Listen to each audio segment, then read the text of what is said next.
create artwork from memory with Ken Ragsdale. Chat with illustrator Marcus Kwame Anderson. And catch a performance from Erie. It's all ahead on this episode of AHA. Gotta tell you.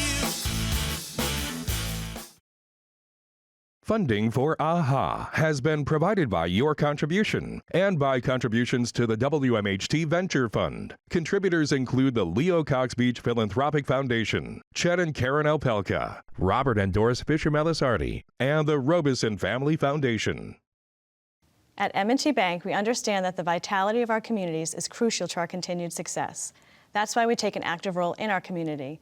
M&T Bank is pleased to support WMHT programming that highlights the arts, and we invite you to do the same.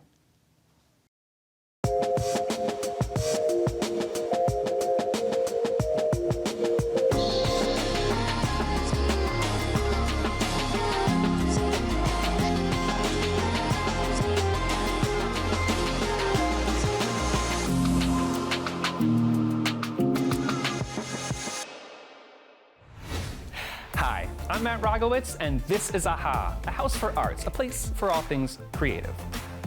Today we're heading to Albany, New York to step inside the fascinating studio of artist Ken Ragsdale.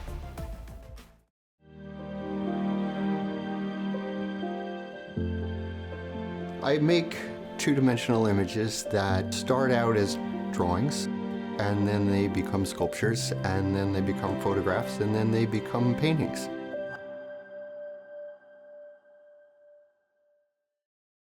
I really wanted to make painted landscapes. I always painted landscapes, and that's what I wanted. And then it became apparent that there were a lot of people making painted landscapes. So I thought, well, there's got to be something that I know how to do that nobody else knows how to do. How can I use that? When I was a kid, I would do schematic drawings for my dad, who was a hydraulics engineer. And he had a shop, and people would call him, and he would be on the phone with this long stick with a piece of chalk on it, and in the shop, he would be making these sort of hieroglyphics on the floor while he talked on the phone. And he was figuring out how much power and how much, length of hose and what the pump needed to be in order to run these projects. And when he was done, it was my job to look at the chicken scratches and make a schematic drawing that people could understand. So over the years, this idea of thinking an idea through a schematic started to become even more three-dimensional. I started to think of everything as living in a box. And how could I take that box and open it up onto a flat sheet?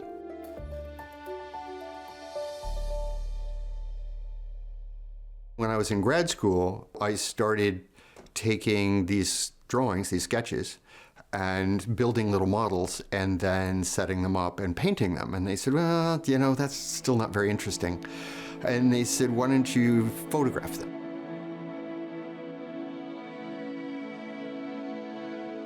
Ultimately, what I realized is that I could make a painting with light.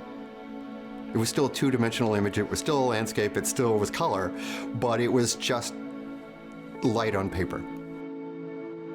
The first one that comes to mind is one that I did in grad school, and it was the first time that I sort of saw the potential.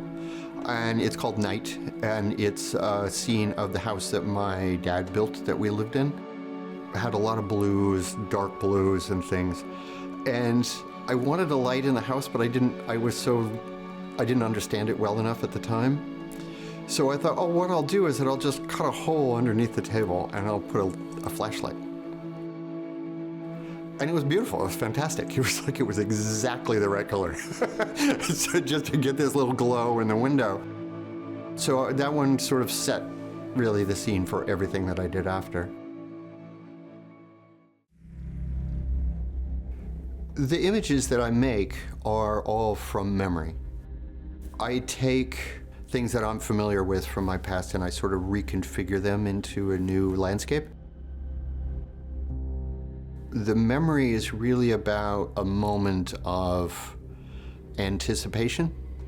I want, when people look at the image, to think that something may have just happened, or that it was about to happen. But it was in that moment where you weren't sure which direction things were going in. And I never have people. There's never any figures in any of them because I think figures are too specific. I think there's something about the specificity of a viewer trying to understand what a figure in a landscape is doing, that it takes away from that possibility of things may be happening in this direction or that direction.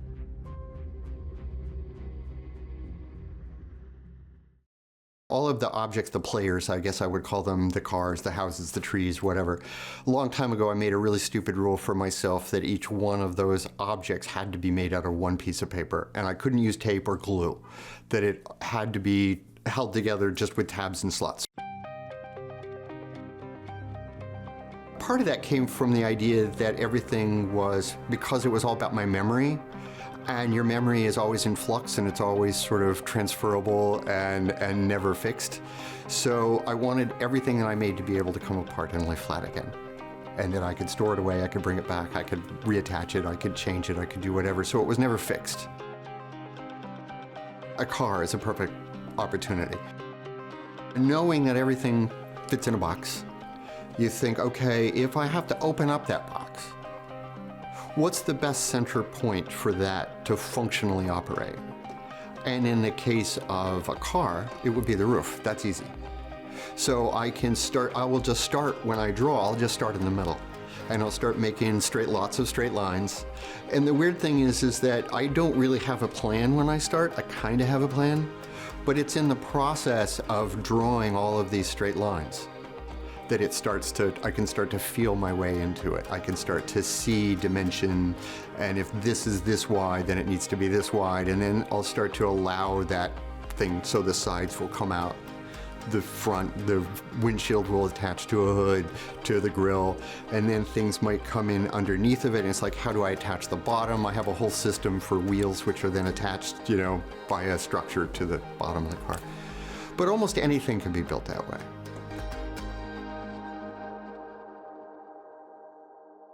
So I have thousands of these objects. And so then I can pick and choose. If I need to make a new one, I make a new one. And then I have a digital camera set up. And the camera's on a live feed to a video monitor. And that way, if I'm out in the scene trying to arrange things, I can look up at the monitor and go, oh yeah, it needs to go that way a little bit. The idea of working from memory that really appeals to me is that it's sort of, in a weird way, the only objective truth. Your memory is sort of so in flux and so incapable of holding on to details that clearly the details don't matter anymore. It's only what you remember that matters. The artist William Kentridge, one of my favorite quotes, is he says that making art is a way of arriving at knowledge that is not subject to cross-examination. And so what you're trying to do is to try to build an image, a very layered, complex image that in and of itself is believable, but in its own way. So that people, when they come to it, they go, oh, I get that, I understand that, but it's not connected to any other believable reality that they know. So they can't argue it.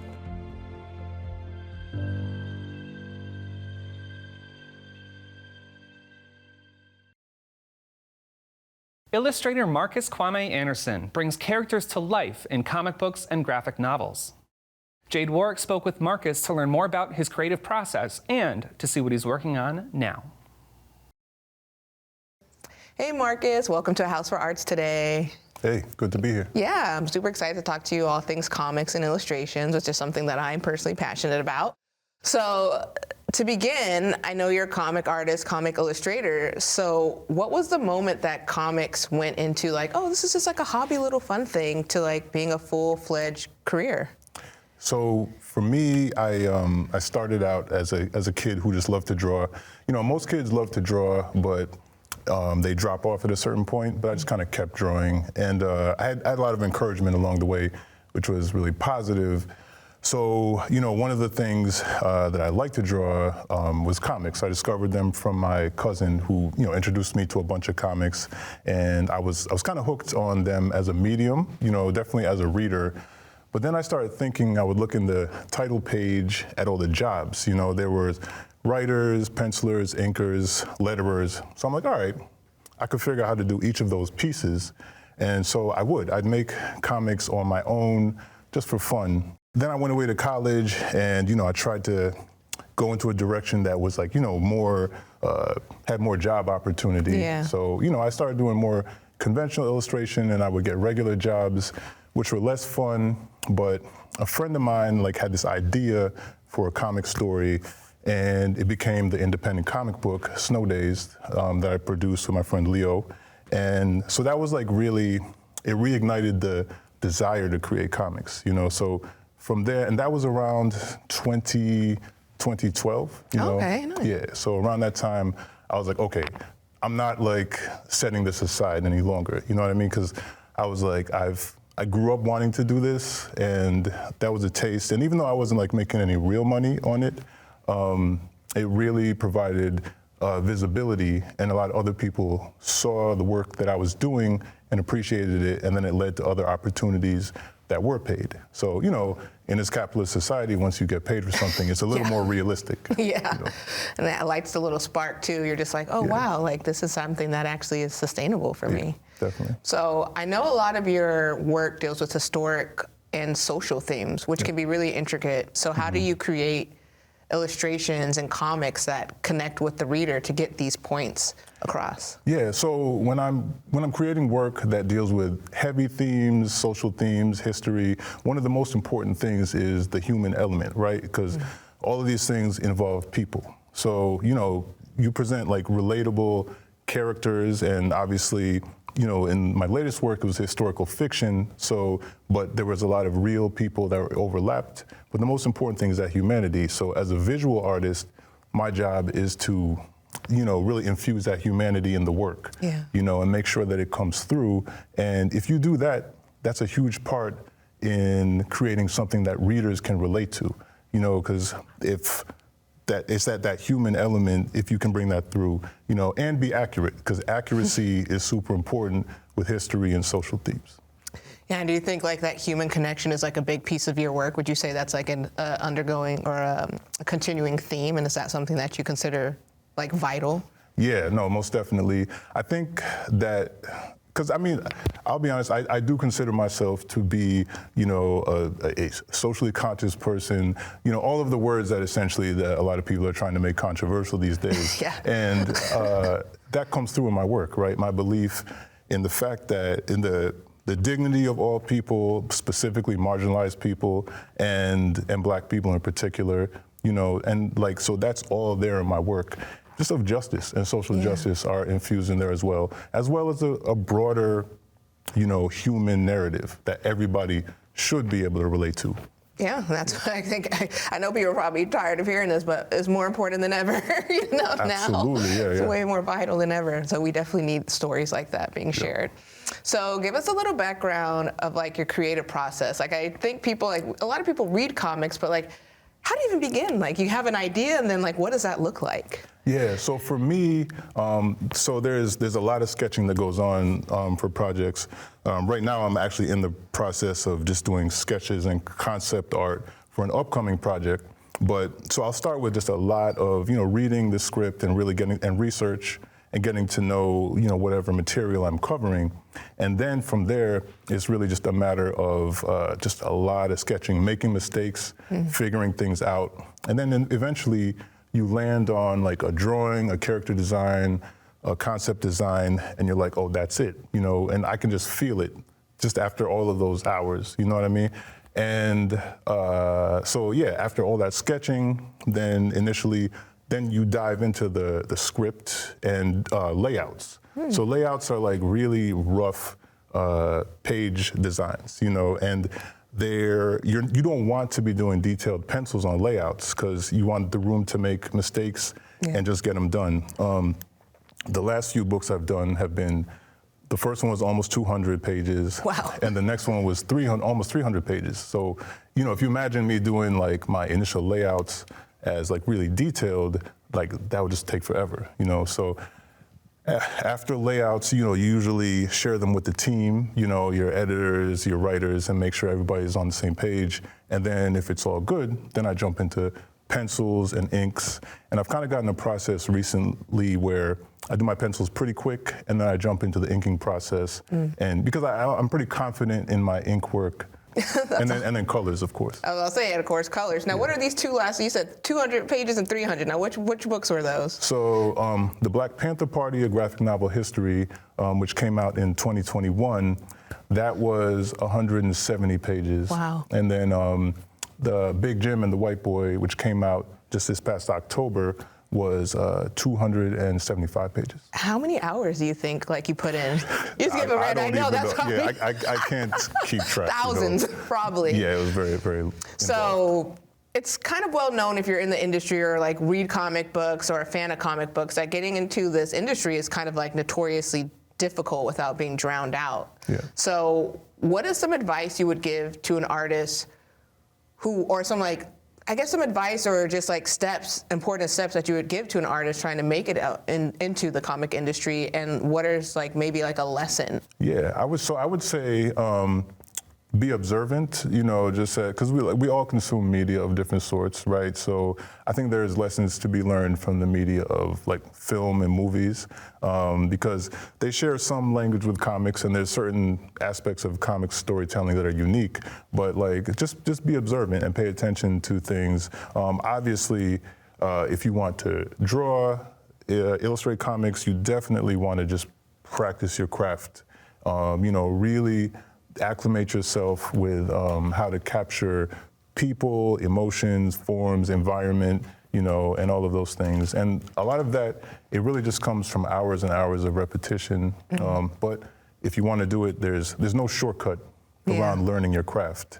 But then as far as the business side of things, I would say the most important thing is to have faith in yourself, because it can be bumpy, and it is not necessarily a neat, smooth ride into it. And also be aware that, you probably will have to have a second job, at least initially, while you try to get a foot in the door. And from there, I think just be just in your dealings with people, be a good person, because what I've found is there's a lot of people in this industry, but other entertainment and arts industries where, they might be difficult to work with, or, they're just challenging to work with. And people always appreciate, if you are someone who's pleasant to work with and somebody who's got a good attitude, and they will call you back, if you do good work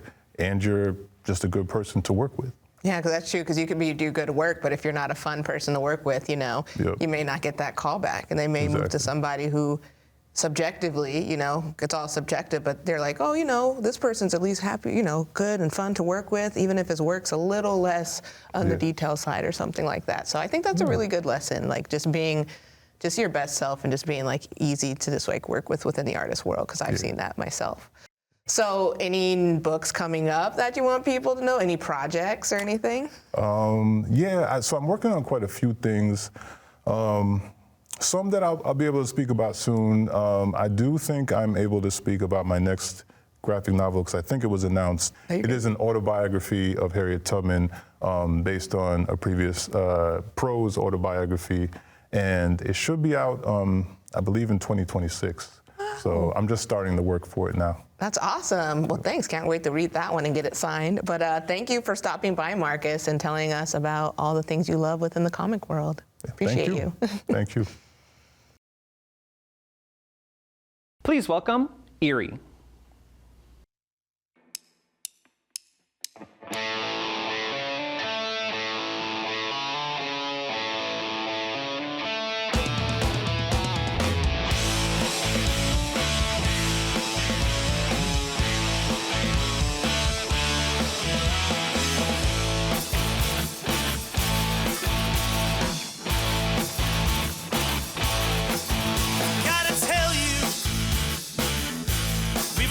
Talk about.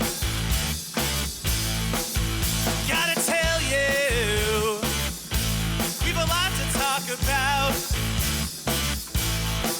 into the past and those eager eyes that led me to the place I am. There's no shame in where I've been. There's no shame in sleeping in. And I'm okay with fear. And I'm okay with tears.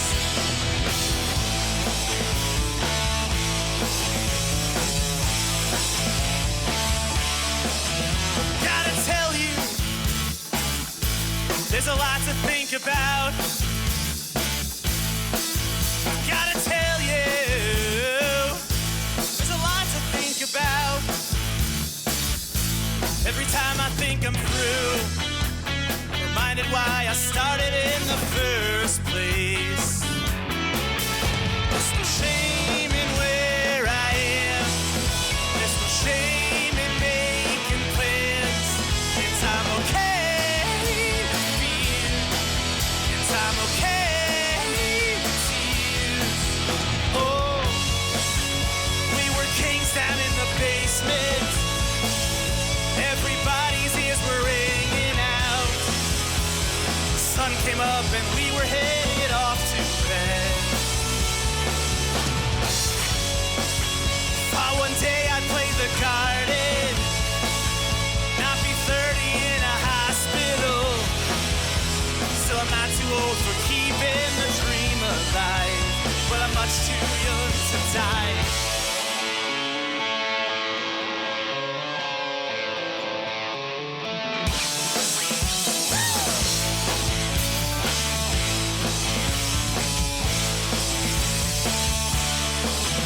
Gotta tell you, there's a lot to think about.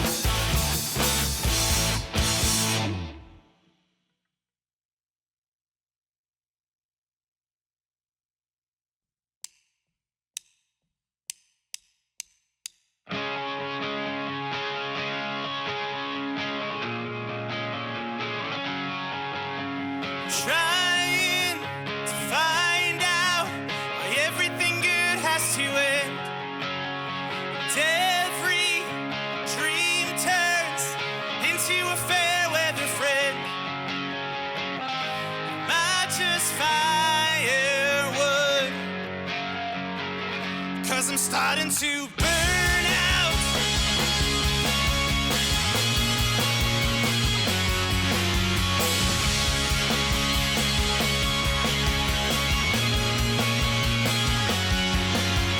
Trying to find out if all that we know is a lie. And every mantra is told just to keep us alive. Tune in, sell out, forget what you know of the rules. Chase is the whole ride.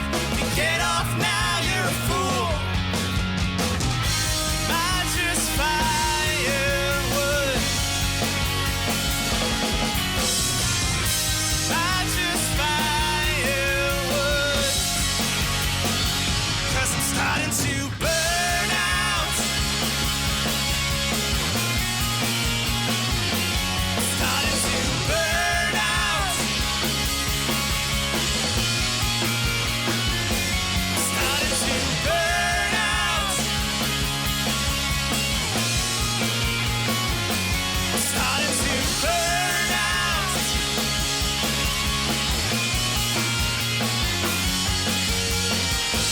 Wasted all my youth.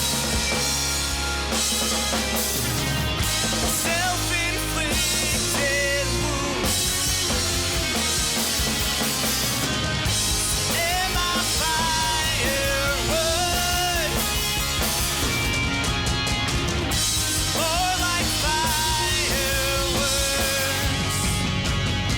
I'm starting to burn out. Starting to burn out. Starting to burn out. Everything good has to end. Starting to burn out. Everything good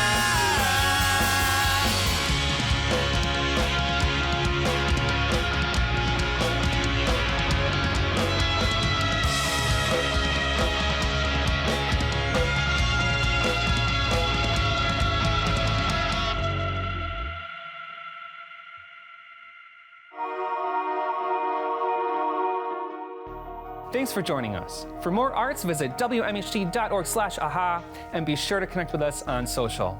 I'm Matt Rogowitz. Thanks for watching.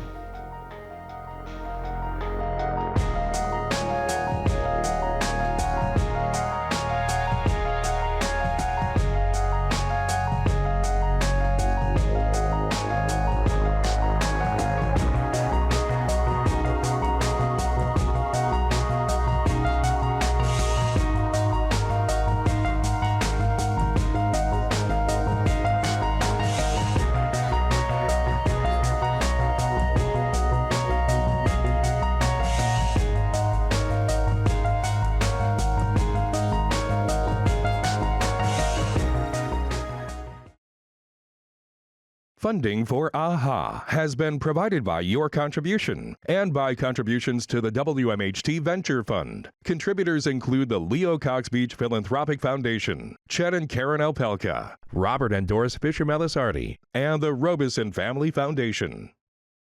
At M&T Bank, we understand that the vitality of our communities is crucial to our continued success. That's why we take an active role in our community. M&T Bank is pleased to support WMHT programming that highlights the arts, and we invite you to do the same.